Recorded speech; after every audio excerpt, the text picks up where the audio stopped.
Hello friends, welcome to नित्य exam pointer. नित्य exam pointer में आप सभी मित्रों का स्वागत है।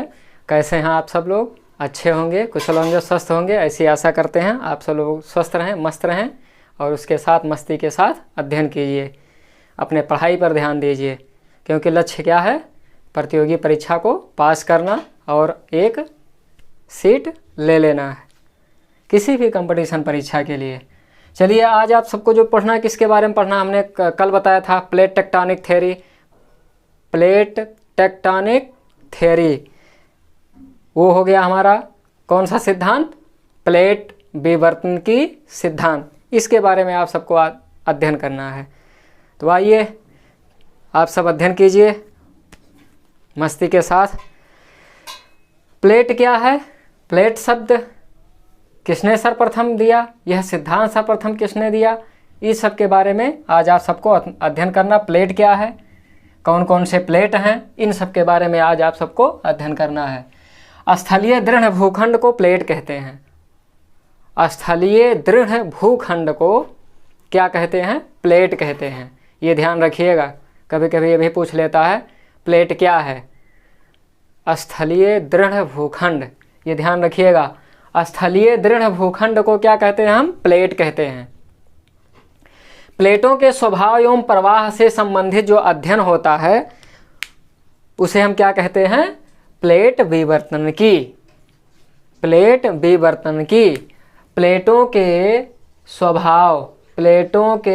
स्वभाव प्रवाह से संबंधित अध्ययन ही क्या कहलाता है? प्लेट विवर्तन की कहलाता है।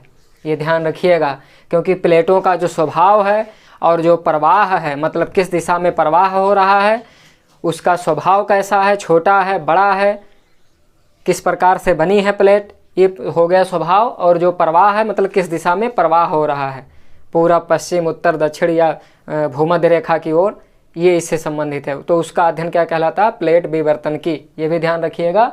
इस सिद्धांत का प्रतिपादन सर्वप्रथम 1962 ईस्वी में, इस सिद्धांत का, किस सिद्धांत का? प्लेट विवर्तन की सिद्धांत का प्रतिपादन सर्वप्रथम 1962 ईस्वी में किसने किया था? हैरी हेस ने। हैरी हेस महोदय ने 1962 ईस्वी में प्लेट विवर्तन की सिद्धांत का प्रतिपादन किया था। ये ध्यान रखिएगा। किंतु इसकी वैज्ञानिक व्याख्या या वैज्ञानिक विचारधारा या वैज्ञानिक प्रतिपादन जो किया वो किसने किया था? मॉर्गन महोदय ने किया था। ये ध्यान रखिएगा। डब्ल्यू.जे. मॉर्गन महोदय ने प्रस्तुत किया था वैज्ञानिक तरीके से। ये बात ध्यान रखिएगा। ये प्रश्न बहुत ही उलझाता है, भ्रमित भी करता है। सिद्धांत का प्रतिपादन किसने किया था? हैरी हेस महोदय ने 1962 ईस्वी में। बात क्लियर हुई? इसकी वैज्ञानिक व्याख्या किसने प्रतिपादित की? डब्ल्यू.जे. मॉर्गन। ये बात स्पष्ट हुई? आगे चलिए। मैकेंजी इसके संबंध में, मतलब और भी जो वैज्ञानिक थे प्लेट विवर्तन की से जो जुड़े हुए थे, अपनी व्याख्या प्रस्तुत की, वो मैकेंजी भी थे, होम्स भी थे, पार्कर आदि ने भी। और जो मॉर्गन ने अपनी जो वैज्ञानिक व्याख्या प्रस्तुत की थी वो 1968 ईस्वी में की थी, वैज्ञानिक। लेकिन विवर्तन की सिद्धांत, प्लेट विवर्तन की सिद्धांत की व्याख्या सर्वप्रथम अगर पूछता है तो वो हो जाएगा हैरी हेस महोदय ने 1962 ईस्वी में। ध्यान रखिएगा। लेकिन मॉर्गन महोदय ने वैज्ञानिक व्याख्या प्रस्तुत की थी 1968 ईस्वी में। ये ध्यान रखिएगा। एक बात और पूछ लेता है, प्लेट शब्द का प्रयोग सर्वप्रथम किसने किया? प्लेट शब्द का प्रयोग सर्वप्रथम किसने किया, ये भी ध्यान रखिएगा। तो प्लेट शब्द का सर्वप्रथम प्रयोग किसने किया था? अभी आपको हम बता रहे हैं आगे, टूजो विल्सन थे, अभी आएगा। ये अभी बता रहे हैं मैकेंजी, होम्स, पार्कर आदि ने भी क्या किया था? इससे संबंधित थे, प्लेट विवर्तन के सिद्धांत से संबंधित थे। इस सिद्धांत के विचारक, किंतु प्लेट विचारक थे किसके? प्लेट विवर्तन के सिद्धांत के विचारक मैकेंजी भी थे, होम्स भी थे, पार्कर भी थे। ये भी ध्यान रखिएगा। प्लेट शब्द का सर्वप्रथम प्रयोग किसने किया था? टूजो विल्सन। जैसा कि हमने अभी बताया कि अगर ये पूछ लेता है कि सर्वप्रथम प्लेट शब्द का प्रयोग किसने किया, तो वो हो जाएगा टूजो विल्सन। तीन लोग मुख्य जुड़े हुए हैं, आप ध्यान रखिएगा। एक हो गए हमारे हैरी हेस महोदय। हैरी हेस ने प्लेट विवर्तन की सिद्धांत सर्वप्रथम प्रस्तुत किया था 1962 ईस्वी में, लेकिन इस सिद्धांत की वैज्ञानिक व्याख्या जो प्रस्तुत की वो 1968 ईस्वी में WJ मॉर्गन महोदय ने। फिर इसमें एक प्रश्न बनता है कि प्लेट शब्द का सर्वप्रथम प्रयोग किसने किया था? किसने किया था? टूजो विल्सन ने। ये ध्यान रखिएगा, भूलिएगा नहीं। 3 हैं, तीनों बहुत ही इंपॉर्टेंट है परीक्षा की दृष्टि से, ये ध्यान रखिएगा। और चाहे तो याद कर लीजिए, चाहे अपनी डायरी में नोट करते चलिए साथ में। इसकी औसत मोटाई बताई थी कि 100 किलोमीटर है। ये तो हमने जब आंतरिक संरचना के बारे में पढ़ाया उसमें आप देख लीजिएगा हमने क्या बताया था आंतरिक संरचना के बारे में। प्लेट संकल्पना का प्रादुर्भाव महाद्वीपीय प्रवाह के आधार पर हुआ। जो वेगनर या FB टेलर ये जो महाद्वीपीय प्रवाह सिद्धांत आया था उसके संदर्भ में ये विवर्तनिकी सिद्धांत बहुत ही कारगर साबित हुआ, जिसे कह सकते हैं इन सबका एक सिद्धांत आया था, महाद्वीपीय प्रवाह सिद्धांत, जो महाद्वीप की उत्पत्ति कैसे कब हुई इसके संबंध में। उसके बाद जो वैज्ञानिक तरीके से उसकी व्याख्या की गई महाद्वीप और महासागरों के बारे में, वो प्लेट विवर्तनिकी सिद्धांत के बारे में थी। आगे चलिए। प्लेटें महाद्वीप व महासागर स्थल मंडलों से मिलकर बनी हैं। जो प्लेट हैं वो महाद्वीप, महासागर है ना, महाद्वीप, महासागर या जो छोटे बड़े स्थलखंड हैं उनसे मिलकर प्लेट बना हुआ है, ये ध्यान रखिएगा। ये दुर्बलता मंडल कहलाते हैं। ये क्या कहलाता है? दुर्बलता मंडल। दुर्बलता मंडल दृढ़ इकाई के रूप में क्षैतिज अवस्था में गतिशील रहती है। यह मंडल है ना स्थल मंडल पर, यह जिसे हम कहते हैं दुर्बलता मंडल, वो दृढ़ इकाई के रूप में क्षैतिज अवस्था में गतिशील रहती है।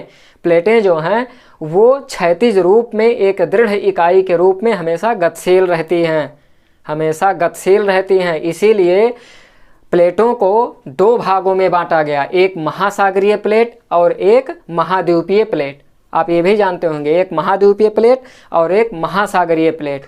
महाद्वीपीय प्लेट क्या होती हैं? महासागरीय प्लेट की अपेक्षा हल्की होती हैं। महाद्वीपीय प्लेट जो है वो क्या है? सीमा स्टेनोस्फीयर के ऊपर तैर रही है, हल्की होती है। जबकि और महासागरीय प्लेट है वो भारी तत्वों से बनी हुई है, वो भारी है। और वो क्या है? महासागरीय प्लेट वो भारी तत्वों से बनी हुई है, भारी है, भारी प्लेट है और ये हल्की प्लेट है। इसीलिए स्टेनोस्फीयर जो अर्ध तरला अवस्था सीमा जो है हमारे भूपर्पटी का जो नीचे वाला भाग है, सीमा का ऊपरी भाग है, सीमा जिसे कहते हैं, वो सीमा क्या है? अर्ध तरला अवस्था में है। इसीलिए हमारी जो दृढ़ स्थलीय भूखंड हैं वो क्या हैं? तैर रहे हैं उस पर, उसी सीमा पर ही तैर रही है, इसीलिए कहा जाता है। और ये हल्की हैं, हल्के पदार्थों से बनी हुई है। किससे बनी हुई है? ये जो महाद्वीपीय प्लेट है, महाद्वीपीय प्लेट ग्रेनाइट से बना है, ये हल्का है। जबकि महासागरीय प्लेट बेसाल्ट से बना हुआ है, वो भारी है ना। जैसे हम तुलना कर सकते हैं, महाद्वीप का रुई से तुलना कर सकते हैं और महासागरीय प्लेट को लोहे से तुलना कर सकते हैं, ये ध्यान रखिएगा। अब आगे देखिए, थोड़ा सा और लॉजिक पॉइंट आ रहा है।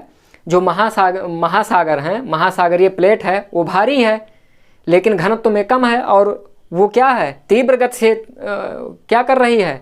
खिसक रही है या प्रवाहित हो रही है तीव्र गति से। उसकी कितनी है? 5 सेंटीमीटर प्रति वर्ष के दर से, 5 सेंटीमीटर प्रति वर्ष की दर से।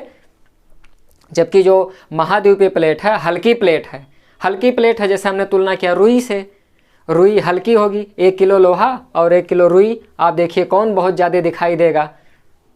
वजन तो समान ही रहेगा लेकिन भारी कौन दिखाई देगा कि बहुत ज़्यादा दिख रहा है? वो रुई है, जिसे हम महाद्वीप आप कह सकते हैं। और लोहा क्या है? छोटा है, तो छोटा तीव्र गति से दौड़ेगा। और जो रुई है वो उतनी तेज़ गति से नहीं, उसकी गति कितनी है? 2 सेंटीमीटर प्रति वर्ष की दर से सरक रहा है, खिसक रहा है, ये ध्यान रखिएगा। इतना आप सब जाने कि जो महासागरीय प्लेट और महाद्वीपीय प्लेट 2 प्लेटों में बटा हुआ था।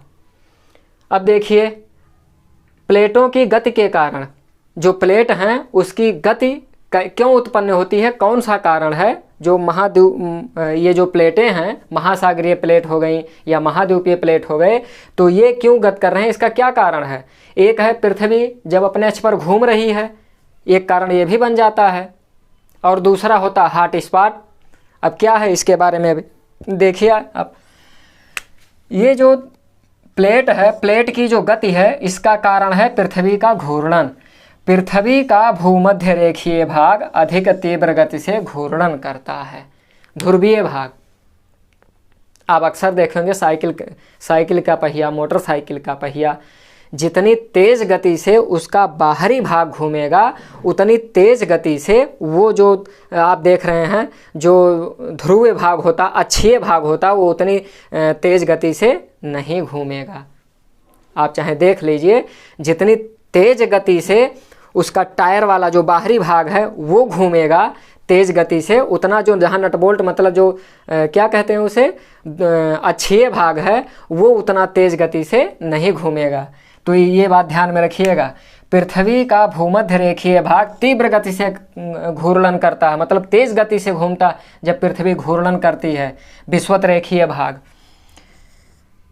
विषुवत रेखीय भाग, विषुवत रेखा की ओर पश्चिम की ओर, मतलब जो ध्रुवीय भाग हैं, इसके घूर्णन करने के कारण क्या होता है, केंद्रापसारी जो बल है वो भूमध्य रेखीय भागों पर अधिक पड़ता है।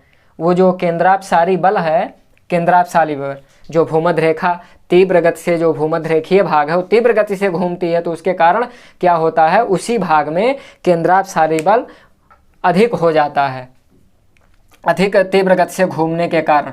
तो उससे क्या स्थिति उत्पन्न होती है कि जो ध्रुवीय भाग हैं, तो ध्रुवीय भाग विषुवत रेखा की ओर खिसकने लगते हैं, प्रवाहित होने लगते हैं, जैसा कि हमने वेगनर महोदय और एफ.बी. टेलर महोदय का सिद्धांत बताया था। आप एक बार देख लीजिएगा, जो नए हैं वो फिर से वो डिस्क्रिप्शन बॉक्स में वीडियो हैं वो आप देख लेंगे, अनेक वीडियो पड़े हुए हैं। वेगनर महोदय का है, एफ.बी. टेलर महोदय का है, जो नए हैं वो नहीं देखे हैं वो फिर से देख लें।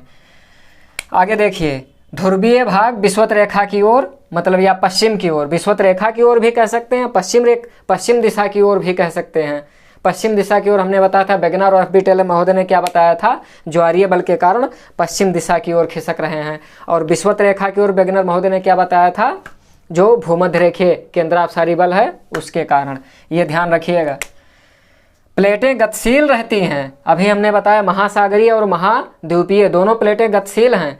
5 सेंटीमीटर महासागरीय 5 सेंटीमीटर प्रतिवर्ष की दर से, और महाद्वीपीय प्लेटें 2 सेंटीमीटर प्रतिवर्ष की दर से गतिशील रहती हैं। ये ध्यान रखिएगा।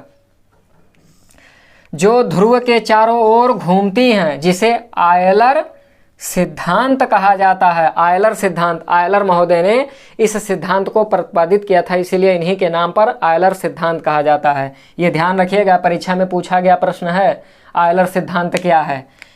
प्लेटें गतिशील अवस्था में रहती हैं, जो ध्रुव के चारों ओर घूमती रहती हैं।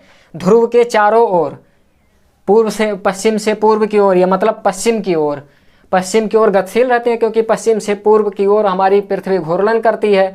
इसीलिए ध्यान रखिएगा, इस सिद्धांत को प्रतिपादित, मतलब सिद्धांत जो दिया था वो आयलर महोदय ने दिया था, इसीलिए इनके नाम पर ही आयलर सिद्धांत रख दिया गया। ये बहुत ही इंपॉर्टेंट है, परीक्षा में पूछा गया प्रश्न है। हॉट स्पॉट देखिए, दूसरा आता है, एक हो गया हमारा पृथ्वी का घूर्णन, दूसरा हमारा आता है हॉट स्पॉट। क्या है वो हॉट स्पॉट? जैव विविधता वाला नहीं है, ये हॉट स्पॉट दूसरा है, ध्यान दीजिएगा।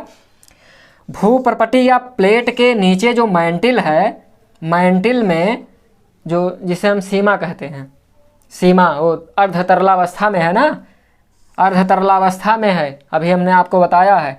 रेडियोधर्मी तत्वों की अधिकता पाई जाती है, रेडियोधर्मी तत्व पाए जाते हैं, रेडियोधर्मी तत्व की अधिकता पाई जाती है, जिसके कारण वहाँ क्या होता है, भूतापीय ऊर्जा उत्पन्न होती है। आप भूतापीय ऊर्जा भी पढ़े होंगे, कहाँ कहाँ भूतापीय ऊर्जा उत्पन्न होती है, उसका उपयोग क्या है, ये भी थोड़ा बहुत पढ़े होंगे, और आगे टॉपिक आएगा तो उसके बारे में आप जानेंगे। भूतापीय ऊर्जा उत्पन्न होती है, जिसे हॉट स्पॉट कहा जाता है। ये ध्यान रखिएगा, अभी परीक्षा में पूछा गया प्रश्न है। हॉट स्पॉट क्या है? जैव विविधता के संदर्भ में नहीं हम पूछ रहे हैं, या कभी कभी ऐसा भी पूछ लेता, हॉट स्पॉट क्या है प्लेट के संबंध में। प्लेट के संबंध में हॉट स्पॉट क्या है, तो आप क्या बताएंगे? मेंटल में जो रेडियोधर्मी तत्व हैं, है ना, या रेडियोधर्मी पदार्थ हैं, प्लेट के अंदर जो गतिशील अवस्था प्लेट रहती है ना, प्लेट जब गतिशील रहती है तो ध्रुव के चारों ओर घूमती है, तो हमने बताया। लेकिन हॉट स्पॉट जो क्षेत्र है भूपर्पटी या प्लेट के नीचे, मतलब सीमा में, मेंटल में क्या होता है? रेडियोधर्मी तत्वों की अधिकता पाई जाती है, जिसे हम हॉट स्पॉट कहते हैं। और इसी अधिकता के कारण क्या होता है? भूतापीय ऊर्जा उत्पन्न होती है, भूतापीय ऊर्जा उत्पन्न होती है। जैसे उदाहरण के लिए आप देख सकते हैं जो हवाई द्वीप का है, हवाई द्वीप के नीचे भूतापीय ऊर्जा या रेडियोधर्मी पदार्थ, यहाँ से तरंगें संवहन रूप में होकर ऊपर उठती हैं, संवहन तरंगों के रूप में ऊपर उठती हैं, मेंटल से ऊपर मतलब भूपर्पटी के नीचे वाले भाग पर, और ऊपर आने का प्रयास करती हैं। किस रूप में? बेलनाकार रूप में। ये भी ध्यान रखिएगा, बेलनाकार रूप में, संवहन तरंगों के रूप में, बेलनाकार रूप में। ये रेडियोधर्मी पदार्थ जो हैं वो बेलनाकार रूप में, संवहन तरंगों के रूप में क्या करती हैं? बाहर निकलती हैं, ऊपर उठने का प्रयास करती हैं, जिसे क्या कहा जाता है? फ्लूम। एक हमने आपको बताया आयलर क्या है ना, आयलर, और एक आ गया फ्लूम। ये भी पूछा गया, दोनों पूछा गया प्रश्न है, ध्यान दीजिएगा। जो मेंटल में रेडियोधर्मी तत्व हैं वो तत्व क्या करती हैं? तत्वों की अधिकता हो जाती है और उससे भूतापीय ऊर्जा उत्पन्न होती है। तो यही ऊर्जा क्या है? संवहन तरंगों के रूप में, भूतापीय ऊर्जा संवहन तरंगों के रूप में बेलनाकार, है ना, बेलनाकार ऊपर उठती हैं। इसे क्या कहा जाता है? फ्लूम कहा जाता है, ध्यान रखिएगा। इसे ही प्लेट के संचलन का कारण माना जाता है। प्लेट का जो मतलब जो भूपर्पटी हमारी है, क्रस्ट है, भूपर्पटी है, जब वो तरंगों के रूप में धक्का देगी तो प्लेट क्या होगा? ऑटोमेटिक उसमें संचलन होगा। तो मेन कारण यही माना जाता है। जो फ्लूम है, फ्लूम ही प्लेटों के संचलन का मेन कारण है, इसीलिए यह कंपटीशन परीक्षा में पूछा जाता है, ध्यान रखिएगा। संवहन तरंगों के रूप में, बेलनाकार रूप में, बेलन आप देखे होंगे ना, बेलनाकार रूप में ऊपर उठती हैं, तो जो हमारा भूपर्पटी है, क्रस्ट है, उसमें हलचल उत्पन्न होता है, ये ध्यान रखिएगा। इसीलिए इसे संचलन का कारण माना जाता है। प्लेटें स्टेनोस्फीयर पर वैसे तैरते हैं जैसे नाव की तरह। हमने बताया भाई, जो सीमा है, मेंटल है ना, वो रेडियोधर्मी तत्वों की अधिकता के कारण भूतापीय ऊर्जा उत्पन्न, तरलावस्था में है। तो जो हमारा भूपर्पटी है उस पर क्या है? नाव जैसे है, नाव तैरती रहती है। नाव का जो निचला सतह है, वो निचला सतह हल्का सा क्या होता है? पानी में डूबा रहता है ना, ठीक उसी तरह से ये हमारा क्या है? ऊपरी जो परपटी है वो भी उसी पर तैरती रहती है, नाव की तरह। जैसे नाव जल में तैरता है, वैसे हमारे पृथ्वी की भूपर्पटी है वो भी उसके ऊपर तैरती रहती है, ये ध्यान रखिएगा। स्टेनोस्फीयर उसे कहा जाता है, किसको? जो तरलावस्था में है, स्टेनोस्फीयर कहा जाता है, ध्यान रखिएगा।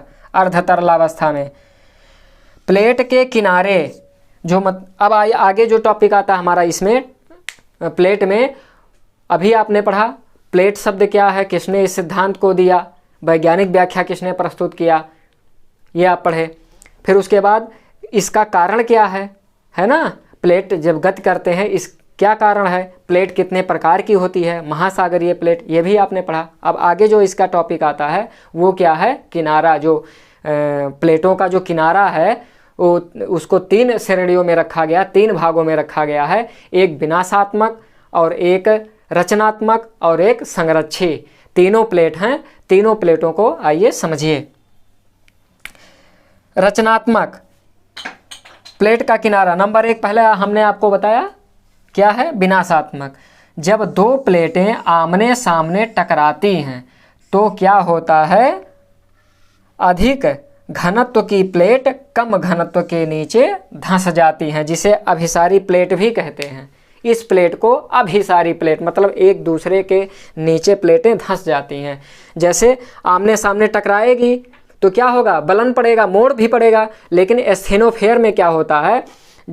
ये प्लेटें क्या हैं, जब आमने सामने टकराती हैं तो जो कम घनत्व वाली होती हैं अधिक घनत्व वाली होती हैं। अभी आपको हमने बताया कि विनाशात्मक प्लेट में दो प्लेटें आमने सामने जब टकराती हैं तो अधिक घनत्व की प्लेटें कम घनत्व के नीचे धंस जाती हैं। कम घनत्व वाली हल्की होती है, कम घनत्व के नीचे धंस जाती है, क्योंकि कम घनत्व होगा तो वो हल्का होगा, तो क्या होगा, उसके नीचे धंस जाती हैं। ये ध्यान रखिएगा।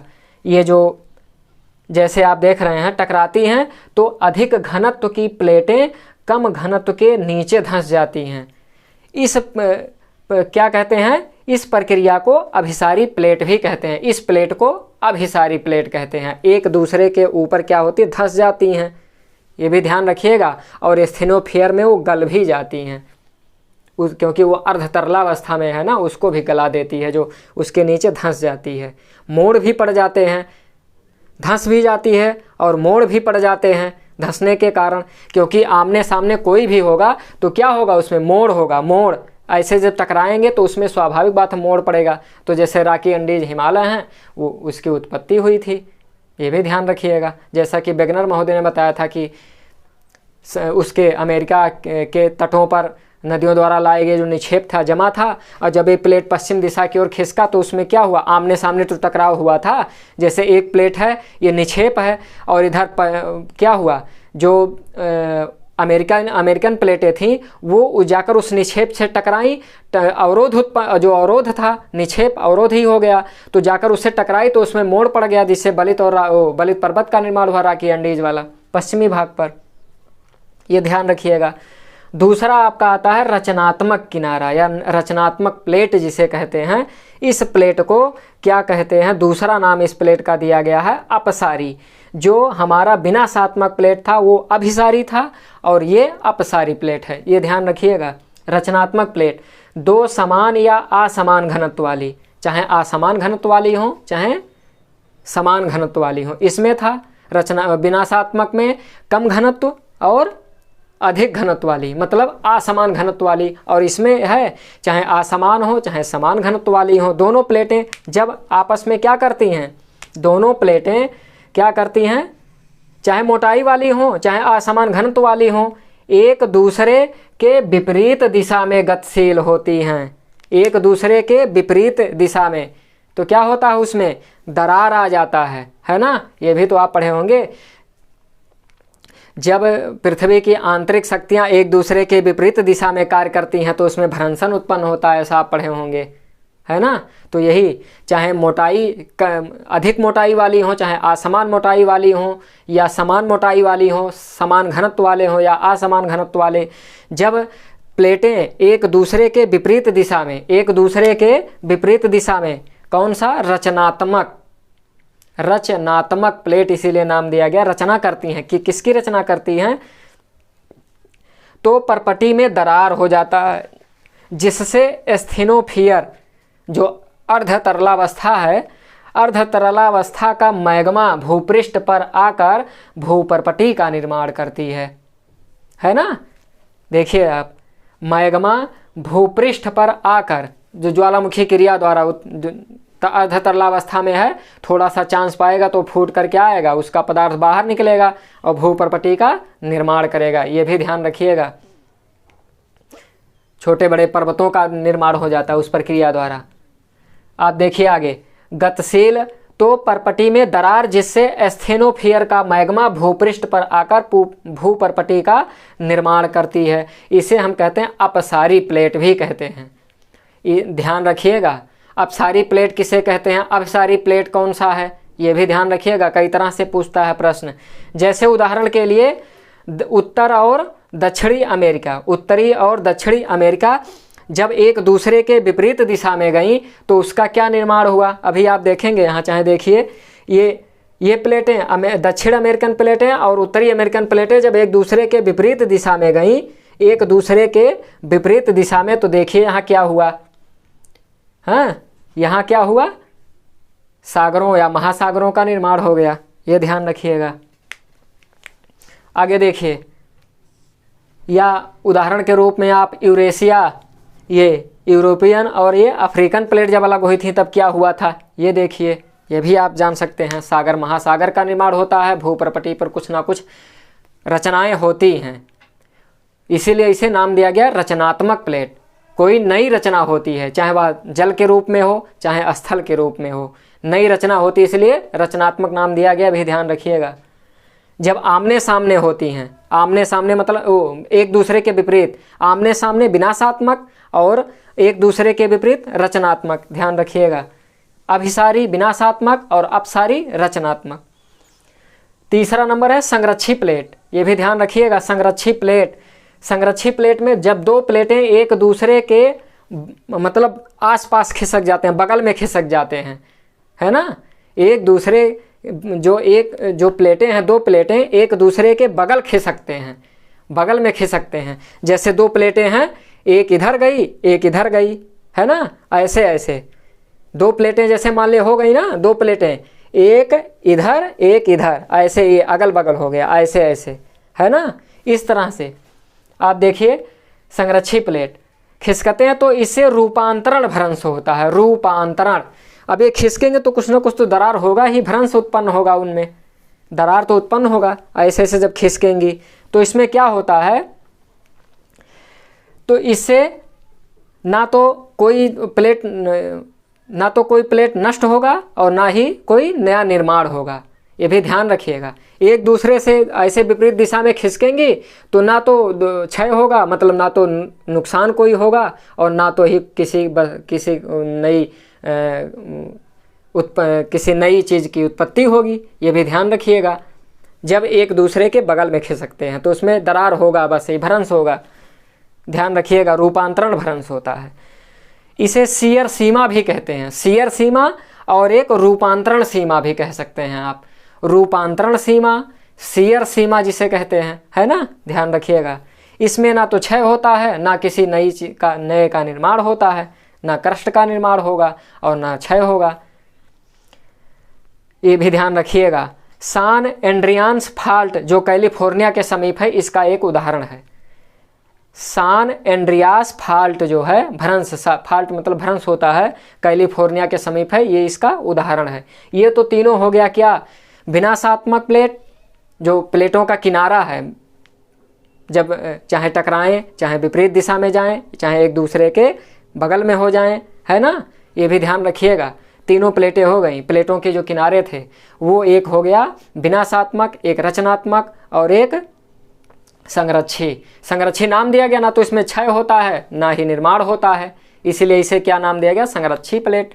और रचनात्मक में किसी नए का निर्माण होता है, नए चीज़ की उत्पत्ति होती है, चाहे वह ज्वालामुखी के रूप में हो, भूपृष्ठ पर रचना हो, और चाहे किसी पर्वत के रूप में हो, ये भी एक उदाहरण ही है।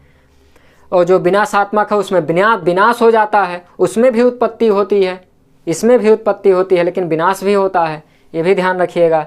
तो विनाशात्मक को अभिसारी और रचनात्मक को अपसारी, और जो संरक्षी प्लेट है उसे क्या कहते हैं, रूपांतरण, है ना, रूपांतरण प्लेट भी कहते हैं, रूपांतरण सीमा भी कहा जाता है, ये भी ध्यान रखिएगा, भूलिएगा नहीं। आगे देखिए, मार्गन ने 6 प्रमुख, अब इसके बाद जो हमारा टॉपिक आता है प्लेट में ही, जो अगला बिंदु होगा वो होगा प्लेट के बारे में, कि प्लेट कितने प्रकार के हैं, किसने विभाजित किया था। तो मार्गन ने 6 प्रमुख प्लेटों को, प्रमुख प्लेट 6 और अन्य किसमें 20 लघु, मतलब गौड़ भी कह सकते हैं।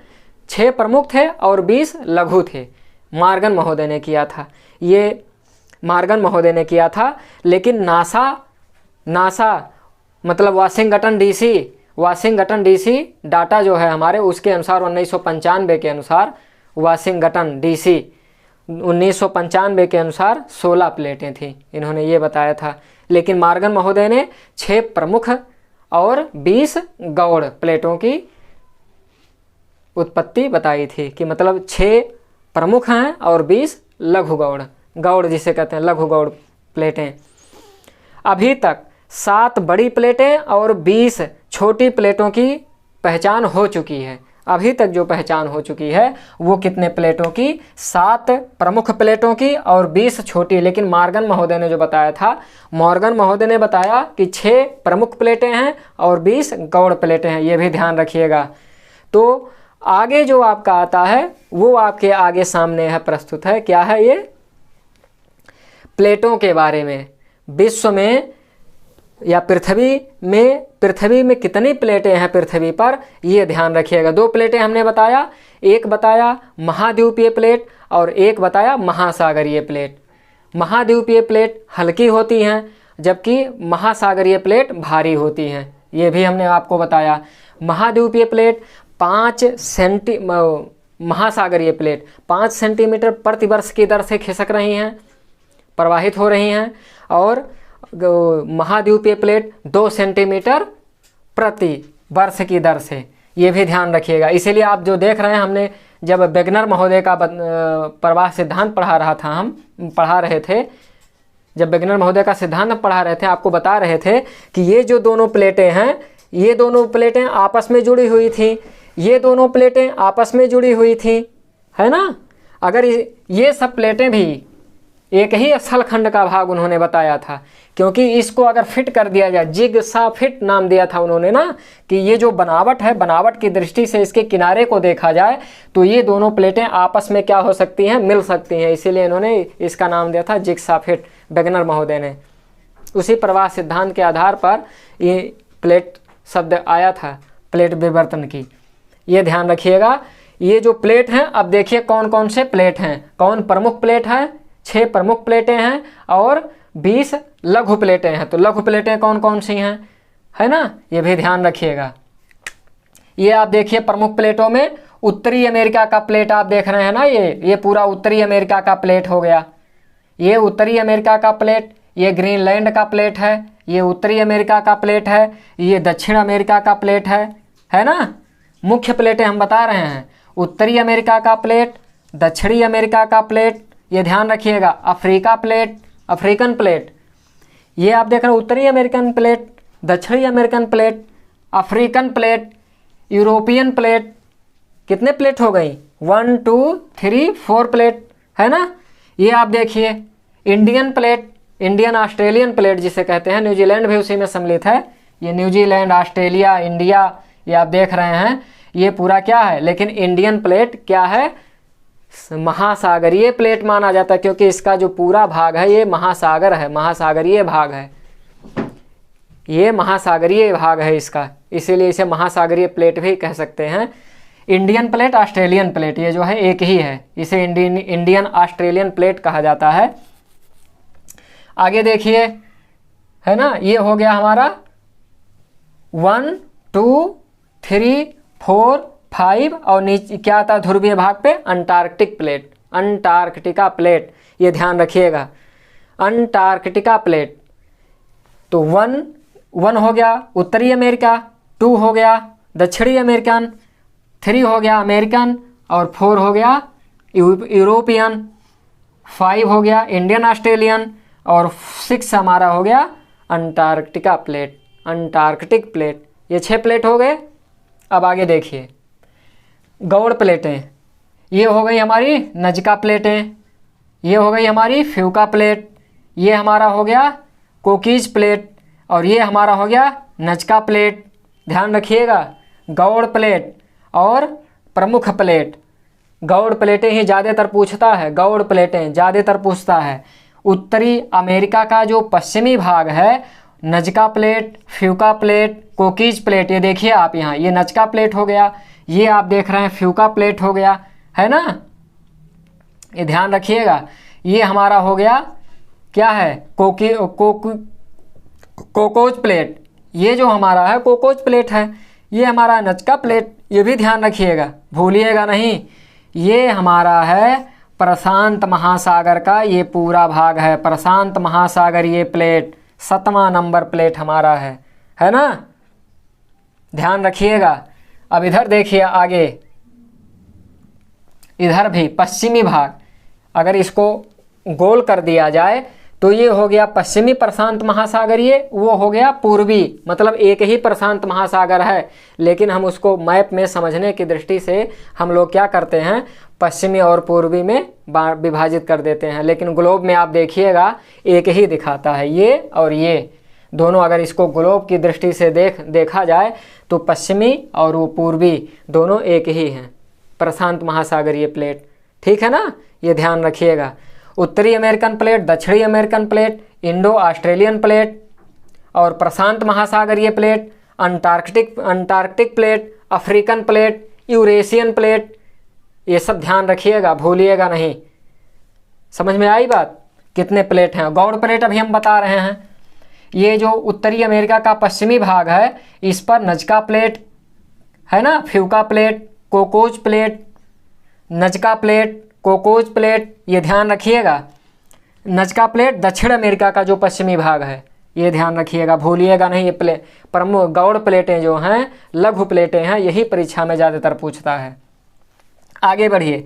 दक्षिण अमेरिका का जो दक्षिणी भाग है वो है स्कोशिया प्लेट, स्कोशिया कहीं कहीं लिखा है स्कोजिया प्लेट। फिर इधर देखिए आगे, जो उत्तरी अमेरिका दक्षिणी अमेरिका के बीच में यहाँ एक प्लेट है, गौड़ प्लेट, जिसे हम कहते हैं कैरिबियाई प्लेट, कैरिबियाई प्लेट। और जो आप देख रहे हैं यस आकार का, ये हमारा मध्य अटलांटिक कटक है। ये हो गया हमारा ग्रीनलैंड प्लेट। ठीक, ये तो हमने बताया आपको यूरेशियन प्लेट। ये हो गया गौड़ प्लेट हमारा साइबेरियन प्लेट। ये है तिब्बत प्लेट जो हमारे भारत के उत्तरी भाग में है। इंडियन प्लेट आप जान ही गए, इंडियन ऑस्ट्रेलियन प्लेट। आगे देखिए फिलीपींस प्लेट, और ये इधर है कोरोनिला प्लेट, ये है बिस्मार्क प्लेट, और ये है एलुइसियन खाई। ये ध्यान रखिएगा। गौड़ प्लेट ज़्यादातर पूछता है परीक्षा में, और ये प्रमुख प्लेटें तो ज़्यादातर जानते ही हैं सभी लोग। ये जो प्रमुख प्लेटें हैं इसके नाम से ही भी जानते हैं, लेकिन जो गौड़ प्लेटें हैं वो नहीं जान पाते, इसीलिए यह परीक्षा में ज़्यादातर पूछता है जो गौड़ प्लेटें हैं। इसको ध्यान रखिएगा, गौड़ प्लेट कौन कौन से हैं। तो प्रमुख प्लेट और गौड़ प्लेट। अब आप देखेंगे इसमें जो प्लेटें हैं उसको यहाँ 3 प्रमुख चिन्हों द्वारा प्रदर्शित किया गया है। 3 प्रमुख चिन्हों द्वारा प्रदर्शित किया गया। टेक्निकल टीम देखें जरा, ये दिख रहा है कि नहीं दिख रहा है। ये हमारा जो प्लेट है, इन तीनों प्लेटों को जैसे हमने बताया, विनाशात्मक प्लेट, ये देखिए आप देख भी रहेंगे, विनाशात्मक प्लेट है ना। ये अमेरिका के दक्षिणी भाग में, पश्चिमी भाग जो है ये आप देख भी रहे होंगे, ये इस चिन्ह द्वारा प्रदर्शित किया गया है। संरक्षी प्लेट, संरक्षी प्लेट ऐसे ऐसे जहां आप देख रहे हैं ये सब संरक्षी प्लेट है, ये देख रहे हैं है ना। और जो तीसरा आप देख रहे हैं जो ऐसे सीधी लाइन ये देख रहे हैं सीधी रेखा में, वो रचनात्मक प्लेट है। इसको ध्यान रखिएगा, प्रदर्शित किया गया है चिन्हों द्वारा। अब देखिए अमेरिकन प्लेट में भी कुछ उप प्लेटें हैं, लघु प्लेटें हैं। ये सोमालिया प्लेट है और ये पूर्वी अफ्रीकन प्लेट है ना। वैज्ञानिकों द्वारा यह मतलब स्पष्ट हुआ कि भविष्य में ये क्या होंगी, ये प्लेटें जब अलग होंगी, इसमें क्या होगा है ना, इसमें जब दरार होगा तो यहाँ क्या होगा, ये प्लेटें जब एक दूसरे के विपरीत दिशा में जाएंगी तो या तो यहाँ सागर का निर्माण होगा या किसी नई रचना होगी। कोई भी नई रचना हो सकती है, चाहे जल के रूप में चाहे स्थल के रूप में। यहाँ आप ध्यान रखिएगा, ये नई घटना, नई विवर्तनिकी या नवीन विवर्तनिकी के अंतर्गत ये घटना हो सकती है। जो प्लेट हमारी है सोमालिया प्लेट, पूर्वी अफ्रीकन प्लेट, ये कभी हो सकता है इसमें दरार उत्पन्न हो तो किसी नवीन विवर्तनिकी की घटना घटित हो सकती है। ये ध्यान रखिएगा, भविष्य की बात है। तो ये हमारा हो गया प्लेट विवर्तनिकी सिद्धांत के अंतर्गत कौन कौन से प्लेट थे, इसके बारे में पढ़ लिए, आप सब अध्ययन किए। अगला जो हमारा टॉपिक होगा वो होगा कि जो पृथ्वी पर परिवर्तनकारी शक्तियां हैं उसके बारे में। अभी तक आपने जो पढ़ा ये प्लेट के बारे में पढ़ा, प्लेट टेक्टोनिक के बारे में। अब जो आगे हमारा टॉपिक होगा वो होगा पृथ्वी की शक्तियाँ, आंतरिक शक्तियाँ, बाह्य शक्तियाँ, इसके बारे में, मतलब भूपटल पर परिवर्तन लाने वाली शक्तियाँ या भू आंतरिक पृथ्वी पर, है ना, पृथ्वी की परिवर्तनकारी शक्तियाँ, इसके बारे में पढ़ेंगे, जिसमें आंतरिक और बाह्य शक्तियों के बारे में छोटी कक्षाओं में भी थोड़ा बहुत दिया है, उसको भी आप पढ़े भी होंगे। तो इसके बारे में हमें अध्ययन करना। फिर उसके बाद धीरे धीरे हम स्थल मंडल की ओर बढ़ेंगे। स्थल मंडल में सबसे शुरू करेंगे महाद्वीपों से शुरू करेंगे। तो चलिए मिलते हैं फिर अगले क्लास में। आज का क्लास कैसा रहा ज़रूर कमेंट कीजिएगा, लाइक भी कीजिए, शेयर भी कीजिए, भूलिएगा नहीं, लाइक भी कीजिए, शेयर भी कीजिए। और जो आपको लगे कि कोई नया प्रश्न बनता है तो आप ज़रूर कमेंट कीजिए, उसके बारे में भी पूछिए, बिल्कुल उसका उत्तर देने में समर्थ हैं, दे सकते हैं उत्तर। बिल्कुल जो मन में आए प्रश्न वो पूछ सकते हैं, इसी से रिलेटेड जो हमने आप सबको बताया। ठीक है, इसके बारे में आपने अध्ययन किया, किसके बारे में, प्लेट विवर्तनिकी के बारे में, प्लेट टेक्टोनिक थ्योरी के बारे में, जो भी टॉपिक था। आज का जो आपका प्रश्न है कि प्लेट शब्द का प्रयोग सर्वप्रथम किसने किया था। दूसरा प्रश्न, प्लेट विवर्तनिकी सिद्धांत की वैज्ञानिक व्याख्या किसने प्रस्तुत की। अगला प्रश्न, प्रमुख प्लेटें कौन कौन सी हैं वो भी आप बताइएगा। चलिए फिर मिलते हैं अगले क्लास में, तब तक अपना ख्याल रखिएगा, मस्ती के साथ अध्ययन कीजिएगा। मिलते हैं फिर अगले क्लास में। नमस्कार, जय हिंद, जय भारत।